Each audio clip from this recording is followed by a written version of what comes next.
नाज़रीन, नवांखे शहदादपुर मां अम ख़बर ॾियूं त भाउ भेण पुरसरार नमूने गुम थी विया आहिनि। वारसनि पारां अगवा जो शक ज़ाहिर कयो वियो आहे। अवांखे अहम ख़बर ॾियूं शहदादपुर खां त भाउ भेण पुरसरार नमूने गुम थी विया आहिनि। वारसनि पारां थाणे ते इतिला ॾिनो वियो आहे। भाउ भेण पुरसरार नमूने गुम थी विया आहिनि। वारसनि पारां अगवा जो शक ज़ाहिर कयो वियो आहे। ॻोठ ईसा मोकराणी मां 13 वरनि जी आसपा ऐं संदसि 11 वरनि जो भाउ रिहान मुबैना तौर गुम थी विया आहिनि। वारस परेशान आहिनि। शहदादपुर मां ख़बर ॾियूं त भाउ भेण पुरसरार नमूने गुम थी विया आहिनि। वारसनि पारां अगवा जो शक ज़ाहिर कयो वियो आहे।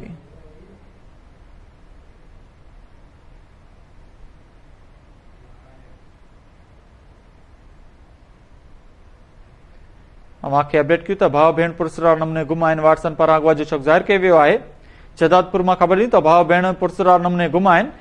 वारसनि पारां अगवा जो शक ज़ाहिर कयो वियो आहे।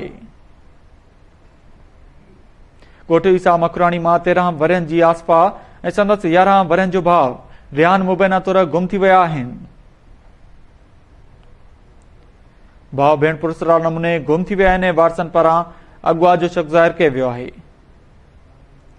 इन हवाले सां वधीक तफ़सीलनि लाइ असां सां लाइन ते मौजूदु आहे केटी न्यूज़ जो रिपोर्टर शाद मंगी। जी शाद, तफ़सीली जो जी। शहदादपुर शहर जे ॻोठ ईसा मकराणी मां 13 वरनि जी आसफा ऐं 11 वरनि जो रेहान वलद आसिफ उर्फ भूरो हिकु अॻु घर मां शइ वठण लाइ वञण खां पोइ पुरसरार नमूने गुम थी विया आहिनि।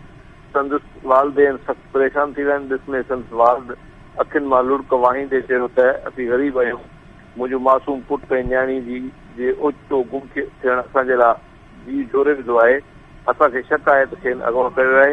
हिन इंतिज़ामिया ऐं वसवारनि खे अपील कई संदसि जिगर जे टुकड़े जे ॻोल्हा लाइ संदसि मदद कई वञे। जी, वॾी महिरबानी अपडेट करण लाइ शाद मंगी।